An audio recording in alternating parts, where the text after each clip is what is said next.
Alrighty, so your homework starts at page 457, goes to page 459, because 30 is on that page. You're not doing number 28 because I don't know if everyone has a ruler. I don't. I'm sure I could find a, what is it? A measuring tape, but it might not be available to some people, so that's why we're just not going to do it. So don't do number 28. What I want to say for here, for this written practice part, for all these word problems, like number 1 says a rectangular ceiling is covered with square tiles. The ceiling is 40 tiles long and 30 tiles wide. In all, how many tiles are on the ceiling? I know it might be kind of confusing because it's a word problem, but draw a picture if you need to. A ceiling, if you look up at your ceiling, what shape is it? Most are rectangular or square, so draw a picture. Same with 2 and 3. If it helps you to kind of draw a picture or draw kind of like maybe not the whole picture because this one has 260 seats. You're not going to draw 260 seats, but draw it out or read through it, picture it in your head, whatever you need to do to focus on what they're asking. That way you can focus on, is it asking you to add, subtract, multiply, divide? Don't just guess. Think about it a little bit more. We are doing number 4, which says a recipe for making fruit punch calls for a cup of pineapple juice for each quart of fruit punch. How many cups of pineapple juice are needed to make a gallon of fruit punch? So, calls for a cup of pineapple juice for each quart. So, here we go. We're going to draw our lovely, there's my G for gallon. Remember when we put a quart, a quart, a quart, quart, and then inside those are pints. And I didn't make those P's very big enough, but inside each pint are 2 cups. So, if it's asking for, it calls for a cup of pineapple juice for each quart of fruit punch. So we need 1 cup of pineapple juice for each quart. So if we have, and it says we're making a gallon, so if we're making a whole gallon, so we're making 1, 2, 3, 4 quarts, how many cups do we need? So 1, 2, 3, 4 quarts means we need 4 cups, because it's 1 cup for every quart. So every quart there's 4, 1 cup for every quart. So our answer to number 4 is 4 cups. Make sure you're labeling your answers with the right either measurement or item. Alright, that's number 4. And let's see, let's go on to the next page. This one, if it helps you to use actual coins to count this, go ahead and do that. Also, my leg's falling asleep, so sorry, I gotta move. Alright, and it's a little dark. Sorry about that. We are doing 6A up here, and B. So it says, on the last Friday in May, 1/4 of the 280 students in the school were away on a field trip. How many students were on the field trip? Draw a picture to solve the problem. So this is like what we did in lesson 70, I believe. Yep, because it says 70 right there. So we have, let's see, I'm going to draw 6A. So we have our lovely box there. I'm going to write, let's see, 280 on top, and we are dividing it into, it says 1/4, so we're dividing it into fourths. So we got 1, 2, 3, 4, and these are all 1/4. Mine aren't exactly, equal, but I try my best. So that means we need to divide 280 by 4 because it's like that 280 going on top. So we got 4 and 280. 4 goes into 28. We can count 4, 8, 12, 16, 20, 24, 28, which is 7, because 4 times 7 equals 28. And then we still got to bring down that 0. 4 times 0. 4 goes into 0 0 times. 4 times 0 is 0. And there we go. So 70. So 1/4 of 280 is 70. So these are each 70. So question A is saying to draw a picture, which I did. And it's asking how many students were on the field trip. 1/4. So 70 students. And again, label your answer. So 70 students is 6A. And now we go on to B, which says, what percent of the students were on the field trip? Now remember, percentages is out of 100. So we can think of, we can't just subtract 70 from 100. That won't give us the answer. We think, okay, 1/4. We've been using money a lot for this. What type of money do we usually use for like 1/4? So if I had 4 quarters, I'd have 100, right? I have a whole dollar. But I only have 1. So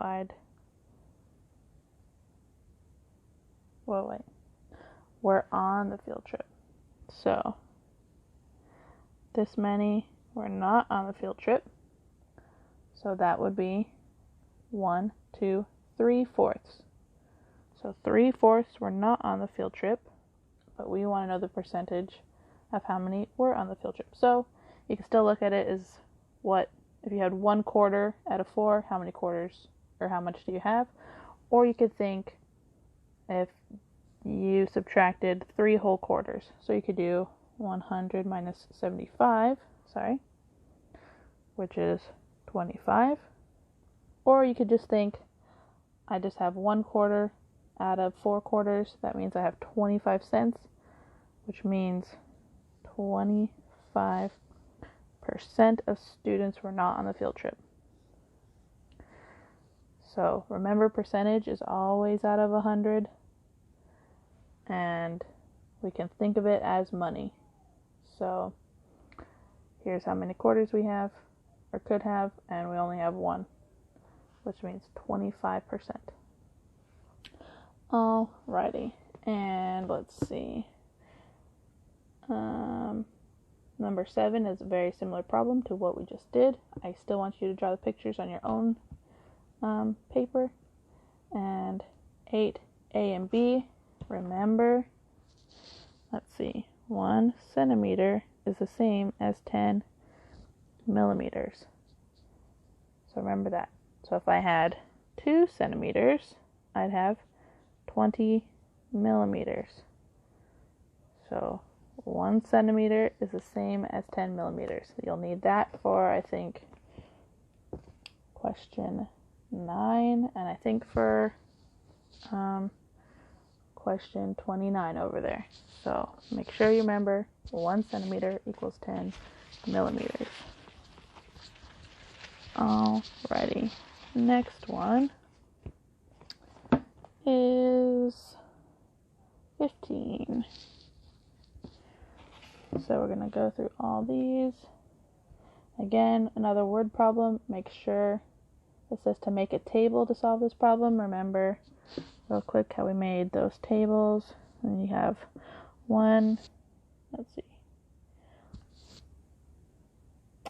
she could ride 12 miles in 1 hour. Then how many could she ride in 2, 3, and 4? So that's kind of what your table should look like, and you should be able to figure out these, and this will be your answer for number, 11. So that's how you start number 11.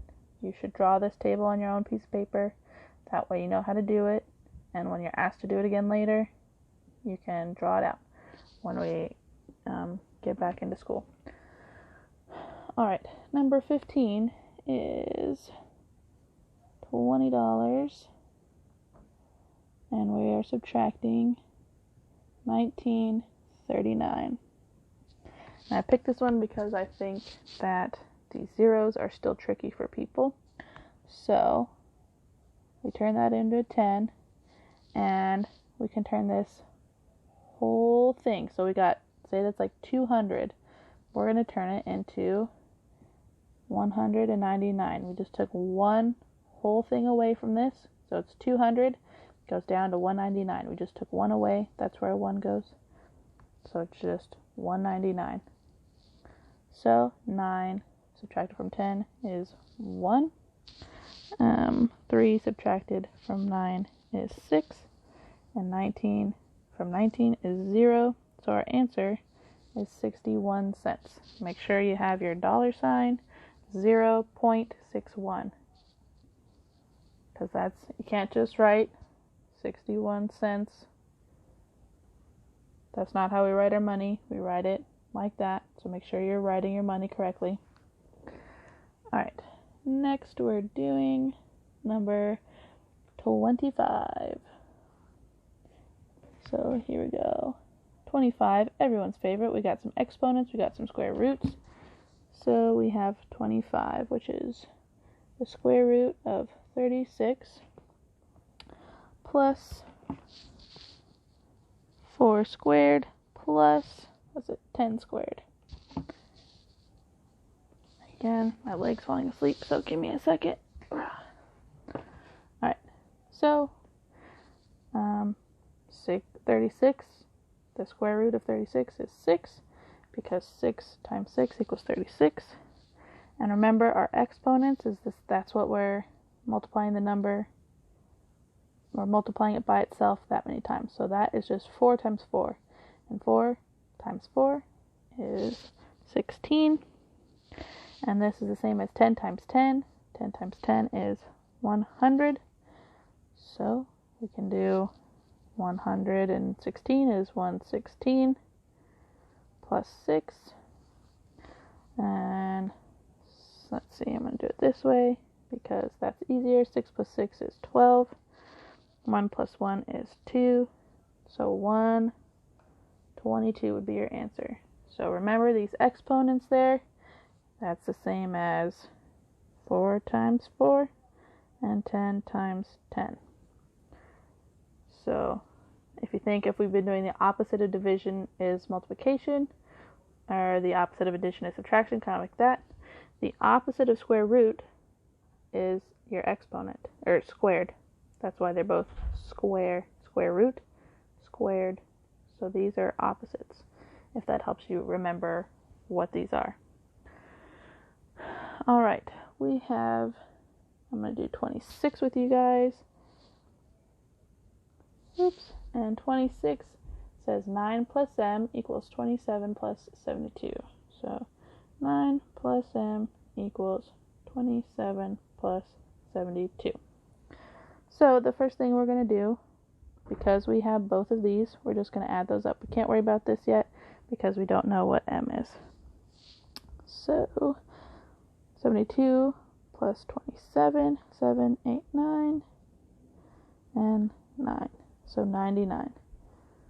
So 9 plus m equals 99. So to figure out what m is, we have to do the opposite of what it's telling us there. So we need to subtract 9. That's really small. But 9 subtracted from 99 is 90. So m equals 90. And you can just type in 90. I don't believe I put the m in there. So that would be your answer for 26. And 27, just remember, if it's multiplying, if it's 6 times n equals 90, to undo that, you have to divide. Alright. And just on number 30, I'll read it with you. From 7 a.m. until noon, the employees and customer service department received 147 phone calls. What is a reasonable estimate of the number of calls that were received each hour? Explain how you found your answer. So, they received 147 like the whole day. And we need to figure out each hour. And from 7 a.m. until noon. So if you have 7, 8, 9, 10, 11, 12. How many hours have passed? And in those hours, they received 147 calls. So you have to think this is the total number. They can't have a bigger number than this. So because they can't have a bigger number, what are you going to do? What kind of math? Add, subtract, multiply, divide. Again, look for those keywords. I'm giving you your key information here. Key information is however many hours they spent. This is the total number of hours. You can think of it something like that. So this would be your hours. This would be your number of calls. And you want to figure out 1 hour. So think of it that way. So this is for number 30. Oops, I want to challenge you guys to see if you can do it yourself. And remember, it says estimate. So this isn't going to be 147 because we're estimating. Is 147 going to go up or down? Up to 150 or down to 140 based on this 7. So, sorry you can't. So, I'm giving you the information you need, hopefully, to figure it out, but I'm not going to do it with you because I want you guys to try it and let me know how it goes. This is a really long video, so good luck with your homework. Ask questions, and I'll be there to help you.